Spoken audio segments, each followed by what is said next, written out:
How'd you first get started? God, I guess I started on the same journey so many people in this industry have. I met Jason Akatif. And through Jason, I got a job at A4D. And I knew marketing, but not this way.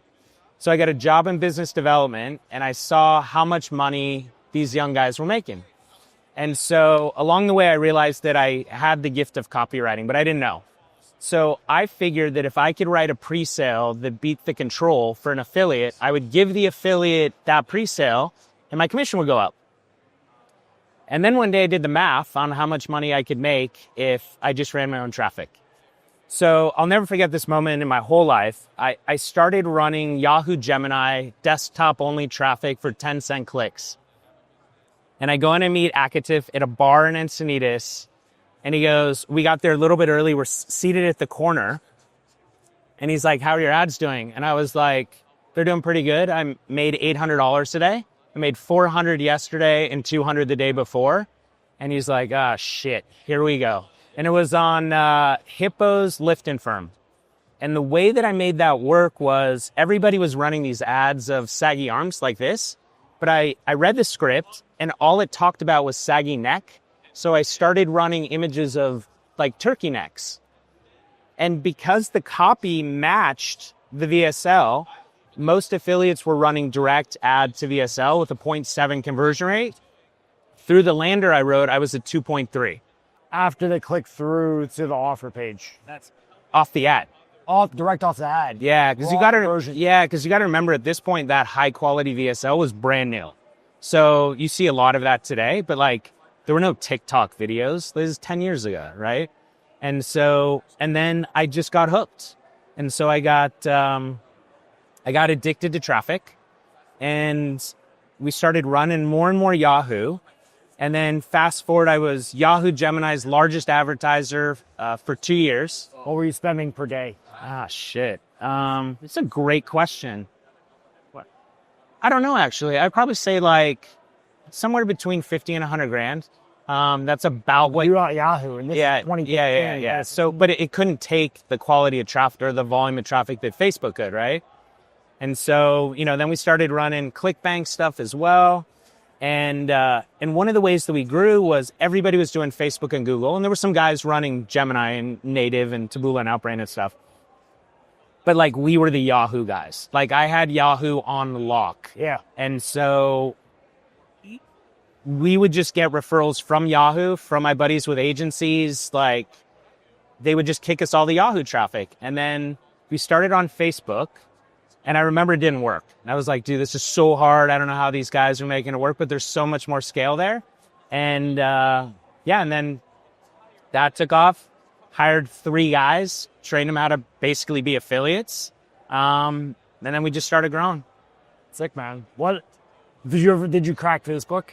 We cracked Facebook. Eventually, yeah. We cracked it. It was easier. There was more scale. Like a lot of our process in Gemini was like how to fight policy. Right. And so we would Facebook today. Well, yeah. Yeah. And so and we had a whole process for it. And the way that I found out that we were the largest, this is sort of funny story. The way I found out that we were the largest on Yahoo for 2 years is there was a Saturday and my phone rings and I answer it. And I was like, this is Jason, who's this? And I forget the gentleman's name, but he goes, this is so-and-so at Yahoo. And I was like, hey man, like we already got a rep. Like I'm good. He's like, no, that's not what I'm calling about. So let me tell you how my morning started. So I woke up and got a call from Marissa Mayer, who's the CEO at the time, and goes, what is this ad in the number 1 slot of Yahoo homepage for 3 days in a row now? Because we were banking ads. So when the ad would go down, we would run it again. It was a shot glass, a rocks glass, the black background, and it said, how diabetics are having more sex. And so anyway, Marissa calls him and is like, do you know who this guy is? And he goes, no, I have no idea. And she goes, he's been the largest advertiser on Yahoo for 2 years and you have no idea who he is. And he was like head of marketing or something for Yahoo. And so I explained to him exactly what we were doing and how we did it. He had no clue how his platform works. And he's like, knock it off. And we did. And yeah, and anyway, we got into Facebook, etc. But Do you still run Yahoo? Dude, it's crazy. I was talking about this yesterday. Zero. Like, Yahoo became the most difficult, most expensive traffic source to run. Now, there were these pockets, right, of like you could run Yahoo DSP or on via Taboola and stuff, but native hasn't been our thing. We've run native. We've pretty much run everything you could think of. But yeah, no, we haven't touched Yahoo in ages. Did you ever do Bing ads? We did, but it just didn't have the scale. And so I think that was one of the things I learned, which was like, it's the same amount of work to make an ad that converts, right? So if I'm going to sell dog food for pet stores, why am I going to work in the pet stores in Austin if I can just run US Go? Right. And it just works. And I think that's like a very common misconception, particularly when you look at like smaller agencies that have smaller clients. I'm like, you realize you already did all the work. So like, go find more clients in other geos and just dupe them out, change the geo and just let it rip. But affiliates to look for, multiple geos and all of that. It's once an ad works, it's just scale. Yeah. Well, so from that time up to today, what were the different things you focused on in between? So I'm pretty known now as the kids book guy. So what happened was Turkey next to kids books. Dude, it's crazy. Yeah. So what happened was we were running a lot of ESL traffic, all the usual suspects. And I'm sitting in my office, and my right hand at the time comes into my office and I was on a call, and he goes, "Get into the conference room now." And I was like, dude, I'm on a call. I feel like death, by the way. I'm about to miss a week of work for being sick, pre-COVID, by the way, like the regular sick. And so I'm just like, dude, he's like, hang up. So I hang up. I go into the conference room. We walk, and we got a big TV on the wall. The head of Facebook policy is sitting there on the screen yelling at my guy. He's like, "I watched this 45-minute BSL, and you never told me what the trick is." Of course, that's the offer, right? Yeah. This is the worst shit, blah, blah, blah.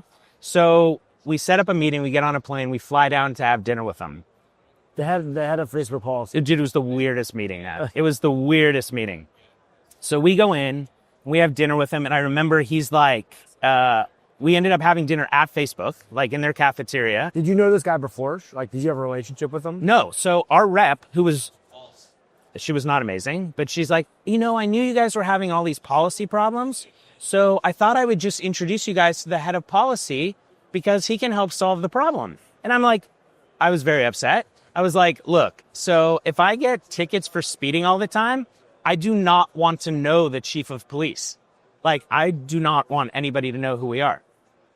So anyway, she made the intro. We go to dinner, and we talk to him about sort of what we're doing and stuff. And he goes, look, I know what you're doing makes money, but I think it's a bad experience for our users. And if our users have a bad experience, they don't spend time on the platform. And so you will have nobody to sell to. So I need you to knock it off. So we like happy things. We like rainbows and hula hoops and balloons, and that's what you should be marketing. So we leave dinner. We go to the bar basically across the street from Facebook, and we're like beat up, dead, exhausted, right? It was just like, damn it. So I'm like, what is the most white hat thing I can think of? Let's make a kid's book. And so we did. So we made this kid's book. We had 4,500 copies printed, and we sold out in 11 days at roughly break even. With allocated overhead, I lost $7,000. So I'm like, this is interesting. So, but our AOV was too low and all of these other things. So we're like, how do we get the AOV up? So let's make a system. So we created an education system. So Book took all the characters, moved them to these workbooks. They were outstanding, amazing. Like they were hired a PhD of education, like super great content. AOV went up. But we realized something about that business, which was by adding workbooks and increasing the AOV, we added a level of objection to the consumer. So like if I sell you a kid's book, it's literally like 2 to 7. It's a picture book, rhyming picture book, right? But if it's a first grade reader, is Timmy actually a first grade reader? Well, he sits on the bell curve. So maybe he's a third grade reader. Maybe he's going to be flipping burgers. So like, and then most of our traffic, this was so obvious in hindsight. Everybody's like, oh, you guys sold the moms. And I was like, no, we sold the grandmas. More time, more money, multiple grandkids. So if one mom has 12 kids, she buys one book. If that grandma has 3 sets of grandkids, one each, she buys 3. Wow. And so our AOVs were higher, but you had no consideration in kids' books like you had for workbooks. And so we ran the workbooks, and then we started making more books. So the next thing we went into was Christian books. We always knew that survival offers, conservative offers do really well. And so what we learned was grandparents would take their kids to church every Sunday, but the parents didn't take the grandkids to church. So they were like trying to get Jesus in there, right? So we made a bundle of books this time, increased the AOV. We started doing that. And then we looked to monetize the list. So I was like, we're going to sell more kids' books. The standard margin in children's books is 40 points. Do not go into kids' books. So if you have a $10 book, that bookstore is paying $6 for that book. Horrible business. Anyway, so I was like, this isn't going to work. Like, I'm not going to mail other people's books to make $4 on a sale. Even if you bundle them, you sell 10, it's 40, it's nothing. Yeah. So then we moved into publishing. So we wanted to own the books. So I basically ran a lead gen funnel for authors who wanted to be published. And we got 35,000 book submissions in the first 12 months. So like when everything's a funnel, like it was very easy, right? So then we picked up a bunch of books and then we would start building these bundles. And so the biggest thing that really grew our business was top 10 kids books about a thing. And so really like they only needed to like 1, 2, and 3. And then we would offer the 3-pack, the 6-pack, or the 10-pack. 10-pack was $97. And most people bought the 10-book bundle. And then we had upsells and stuff like that. And that's how we... But it back into this too, because you got the customer. That's right. Yeah. And like one of the craziest things about that business, we never had policy issues. You can run whatever you want. So one of the secrets to our success was like, most people who are going to sell books are going to like, here's my book, right? And that's the ad. You know, Tommy likes apples. Click to buy this book now for $10. There's no margin to acquire those customers. Right. The first big breakaway book we had was this book called Fiona Flamingo. And it was about this flamingo that changes colors with her emotions. So in November we launched and it was like, it's okay to be different, it's okay to be you, and it just wasn't working. So we were getting kind of beat up and frustrated, and then COVID came. And so I changed all the marketing to long form ad text, and it started with my husband and I sat up in bed as we heard a scream down the hall and then heard my daughter's bare little feet running down the wooden floors of the hallways, jumps into bed between us, looks at us and goes, "Mommy, am I gonna die?" And that's when I knew that COVID was a real thing. And so then we took that book and we made the whole angle about understanding your child's emotions, which was our biggest vertical, was social emotional. That book moved. So at the end of our third year of business, we were the 10th largest children's book publisher in the US. In units sold, we were selling between 10 and 12,000 books a day. And it was just rocket ship from there. So how were you getting the customer? And then what was the AOV and then LTV from that? Great. Pain point marketing, right? And so it was really like, what's the problem we're trying to solve? And so we didn't start this way, but this is where we ended up. So like we would come up with ideas for a pain point. We did get back into creating our own books. And so we would come up with an idea. We would take a cover and we would do multivariate split testing on the cover before the book was written or illustrated. Tim Ferriss, I don't know if you remember the... Yes, I do. So we would test the headline, which can be anything, the sub title, which was the why, like why should I care, and then the art. And you would see these drastic swings. And we were running Facebook lead ads, and I knew that if a book was less than $3 a lead, that book would do okay. If you were at like $1.25, that book was going to be lights out with like 95% probability. So then we would take the hero book, make 2 other books behind it, sell a bundle, because they're really only buying that one book. And then we would look through our backlist and we would add another 7 books to get to the 10-book bundle. But the funnel itself was lead gen, and then they would land on the funnel to purchase. No. So lead gen was only for testing the book covers. Why? So I wanted to only market books that I knew were going to hit. So after that cover win, so we would find a winning cover. You wouldn't run that as a purchase? No. There's no book. Right. So then we would have it written, illustrated. Oh, okay. It's like an opt-in for like a, it's almost like a landing page. So it's like new book release, sign up, get 20% off when it releases soon. All the ads were the same. Image of the split test, and the headline was the title. And we were just looking for books that worked. And then after we had that, we would have it written. And then towards the end, we were going and getting co-authors who were domain experts in that problem. No different than a doctor and a VSL today. And so now we built trust. And so the way that we grew just sort of conceptually was we were very aggressive marketers, excellent products, excellent customer service. And so that was the trade that we made. So AOVs, so you had paperback and hardcover. AOVs were a little bit over 100 because 10 paperbacks were 97. 10 hardcovers were 147. And then there were some upsells and whatever, but let's call it 100. So the average funnel cost shipped out the door was about $40. So we had $60 of margin. Went from 60-40 to 40-60. Yeah. So we could pay up to $60 to acquire a customer and be profitable on the front end. What's the LTV on that go? Shoot, we had all these cohorts and on average, like in ballpark, a couple $100. Yeah, because the kids age out, right? Right. And so that's still great though. Yeah. And like we also had on our store, you could buy Dr. Seuss and all these other books. But most of those books are purchased on Amazon. So like Amazon's nuts. Amazon was a little bit over 20% of our revenue, and all we did was defense. So we would spend about $800 a day. This is kind of towards the end before we exited. And we had 250 titles. And yeah, it was 22% of our revenue for $800 over here. Meanwhile, we're spending millions and millions on Facebook. So it's wild, man. Yeah. What was the most exciting thing for you about that experience? Doing the hard thing.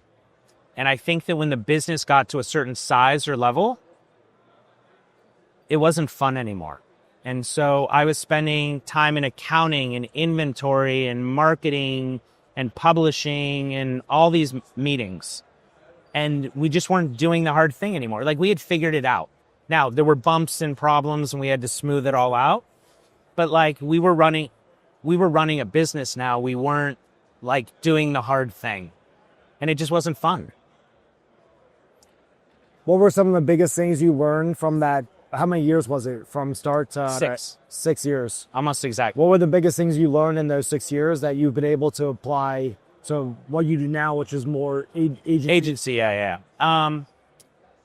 So here's one that we've been talking a lot about. So we got back into the game about a year ago, and it was like, hey, I'm back. And so we had a bunch of inbound clients and we're doing great and growing. But this came up at a good number of the meetings that I've had at Affiliate Summit this week, was how do you start testing an offer and realize whether or not it has legs before you agree to sign it up? Because the cost isn't if something's scaling, the cost is all the ones that don't.